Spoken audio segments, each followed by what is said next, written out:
Hi, I'm Lana from 3E Energy Healing. Today I want to share with you my second QHHT experience.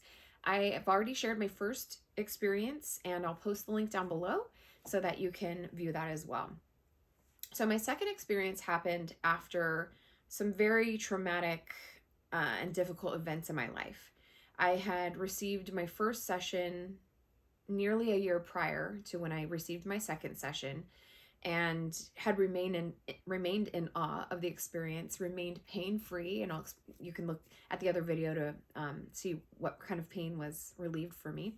But in the second session, I scheduled an emergency session because my daughter suddenly started having seizures. And although you can't do hypnosis on a minor, the parent can do it by proxy. So I wanted answers. I wanted to understand why my daughter was experiencing this. And it was a very traumatic time in my life. I had just lost my father, and just a week later, my daughter started having like 24 seizures a day, and I was absolutely beside myself with grief and fear. So I booked the session, and we had to do kind of fit it into a time frame, and that's not normal. But I had a very specific goal that I wanted to achieve. So I agreed because she squeezed me in basically. So the first past life that I visited, actually I only visited one past life in that session. But it was, oh my gosh, it was so amazing. I hope that I can explain it and do it justice, but the scene opened up and I was parachuting out of a space vehicle onto this planet that wasn't Earth. And I had this huge parachute, and I touched down, and I was wearing this jumpsuit, and I didn't even have a helmet on or anything like so that I could breathe the air. So it must have been a compatible type planet or atmosphere that I could breathe in. But I remember parachuting down, and once I got down on the ground, I knew that we were there for a tactical maneuver. We were doing reconnaissance, and I was in the military in like a special forces unit, and I don't know anything about the military or whatever. Like in this lifetime, I'm not interested in that, and so I don't know how the military operates, but this is just what I got in my past life regression session. So what was interesting about when I landed was that there was this huge insect being that saw me land and came over to investigate. And this being was probably, I want to say like 17 or 18 feet tall. And it was kind of praying mantis-ish looking. And it was, looking over me, and I was scared. And so I took the parachute and I fanned it out to make myself look bigger.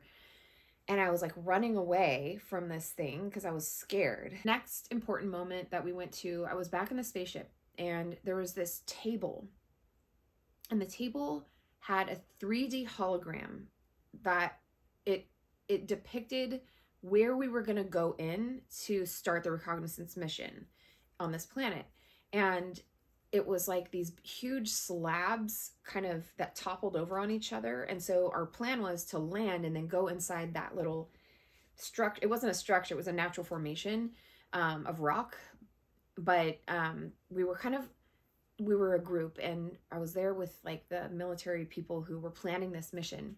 And we were looking at this 3D model of this area of the planet. And what was so cool, and I don't think I'll be able to really describe this to the fullest, was that we weren't speaking, we were telepathically communicating and interacting with this 3D model. And it was like we were on the same wavelength, and all of us were contributing to the plan, to the ideas that we were coming up with. And we were in complete sync, and everybody was contributing equally. And it was almost as if when we filtered through all the possible scenarios and we all agreed on, and we kind of locked it in, that was kind of like, okay, we locked in on that idea, and then we move on to the next problem to solve. And I've obviously never experienced that type of communication before here in this physical body on Earth. And that experience was just, it was mind-boggling, and it felt so connected, and it felt natural, and it was so expedient. Like, it was like there wasn't any miscommunication, because we were all just vibing together and agreeing and moving forward with this plan. And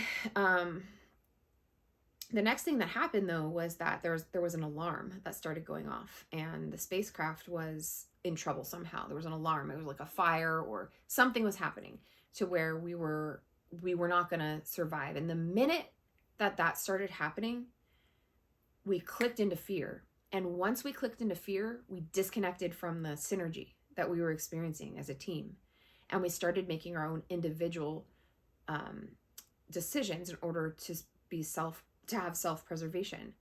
And I remember the difference of how separated we felt. And it was like one man against the next in that scenario.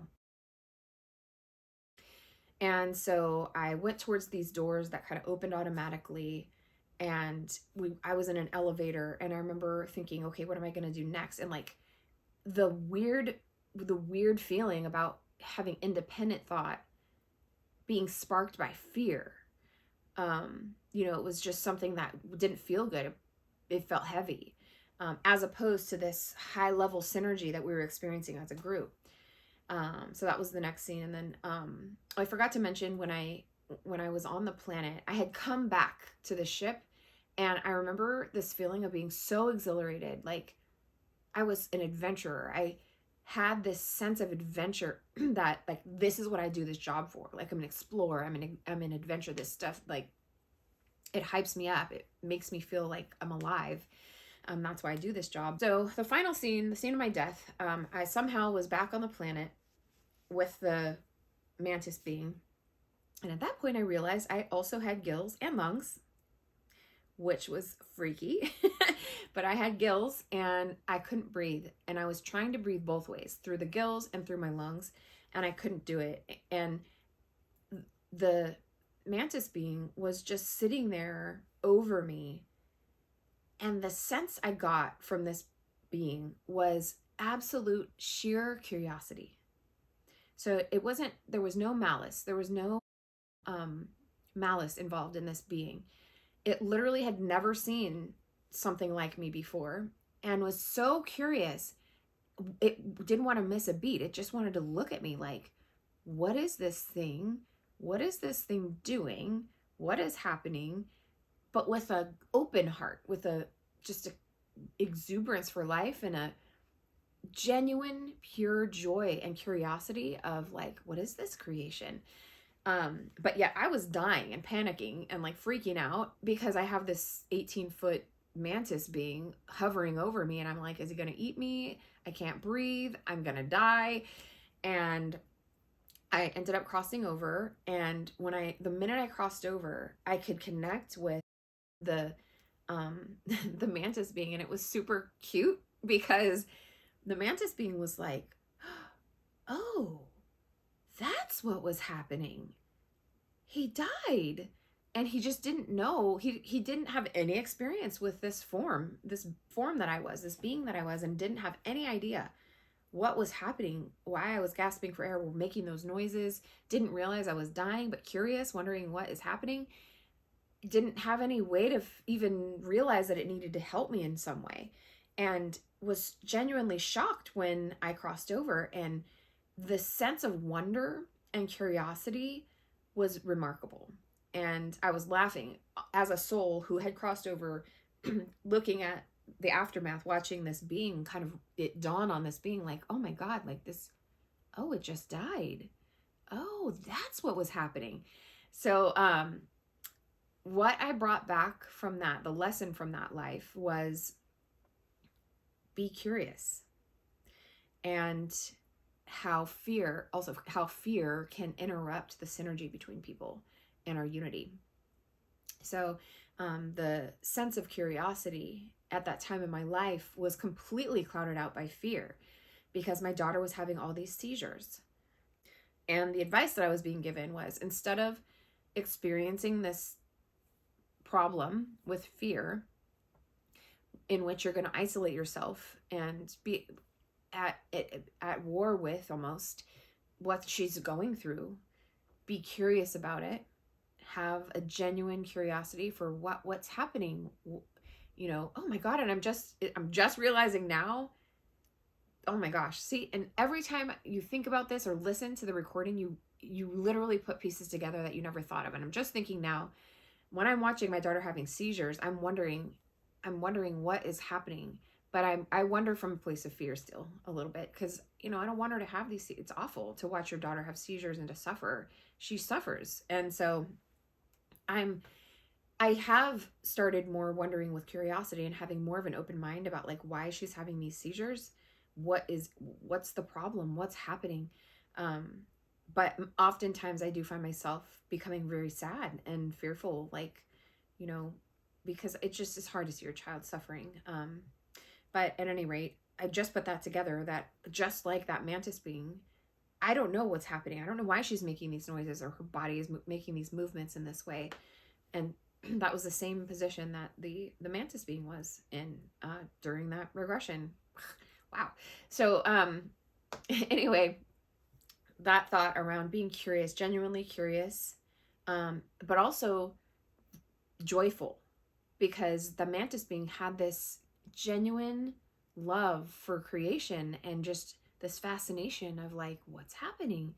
And if I could embody that instead of being so constricted by fear and becoming depressed and everything that happened after my daughter started having seizures, you know, because I can't control that for her.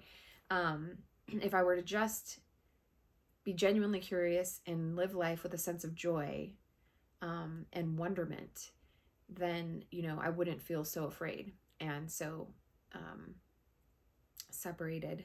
And the other part of that is, you know, feeling separated because of fear, and really embracing the ability that we have as humans to be connected to each other and to be synergistic and to have that, you know, flow of life between each other. Like, that's important, and that's a huge lesson.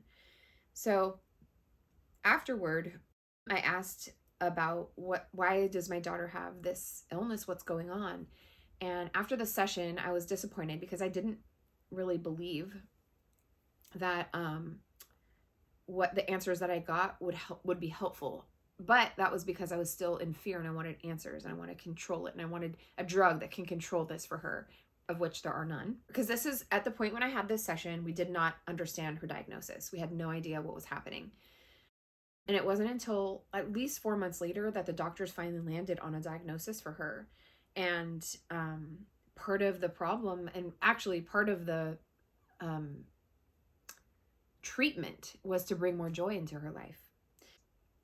I was being told that she needed a creative outlet, and we let her start a YouTube account after that. And she really has, and you can check it out. It's called Ava's Time to Shine. But her videos are, she's grown into completely creating, editing, and posting her own videos. And she, you know, does a great job. So that was a creative outlet that she really needed to find joy in her life and to find kind of like her own little purpose right now at this phase in her life. And so that really helped her as well. But like I said, I didn't believe the information that I got at first, and it just took 5-6 months before I realized, that's what the SC said, or subconscious said during my session. I should have listened instead of gone through the whole fear thing that I did and the sadness that I did watching my child suffer, which, you know, I'm sure parents can understand, or anyone who loves anyone else can understand how hard it is to watch someone you love suffering like that. The other thing that happened was during that session was my dad, who had just passed away 2 weeks prior. He came through, and that was a lot to happen. It was a lot to experience. I just re-listened to my session about a couple weeks ago, and it was also a lot then, but it was beautiful and it was healing, and I got some answers that I needed to get, and it was transformational to be able to be in contact with my dad's spirit and energy and soul, and for him to pass messages along to me through that, in that state, really just after passing. So that was also amazing. So that was my second experience. And that's the experience that made me, well, the thing that made me actually become a QHHT practitioner was my two experiences that I've had, as well as the fact that with my daughter's illness, I did not think that I was going to be able to return to a full-time 9 to 5 type job, because at that point in time, she was not walking and talking. She was having severe difficulties. So I thought, oh my God, I'm going to have to become her caretaker. What am I going to do? I need something that could be flexible. And I was really drawn to the QHHT experience. And I ended up signing up for the online class. And the rest is history. I have now passed my level 2 exam and will open my doors very soon at the time of this filming, in like 3 weeks, for a full-time practitioner or full-time practice. So I'm very excited about that. The work that I do, it fills me with absolute joy. It is something that I know I'm helping people with, transforming their whole lives with. That is so rewarding, and I don't think I can do more important work. So I would love to do that work with you. And for more content, I will be continuing to post videos like this on my YouTube channel, 3E Energy Healing, my website, 3energyhealing.com, and my email address is lana@3energyhealing.com. I'll post all those links down below. But click subscribe and notification bell if you care to see more of my content. I will be in the future going into some of my clients' experiences, as well as some of the things that I've like observed and witnessed and learned across my spiritual journey. I am a seeker. I'm a constant student of life, of eternity, and I am very excited to share what I've learned so far, which is, not much, but I'd love to share what I do know, and link you guys to the right or to resources that are helpful. At any rate, thank you, and I'll be speaking with you soon, hopefully. All right, thanks. Bye.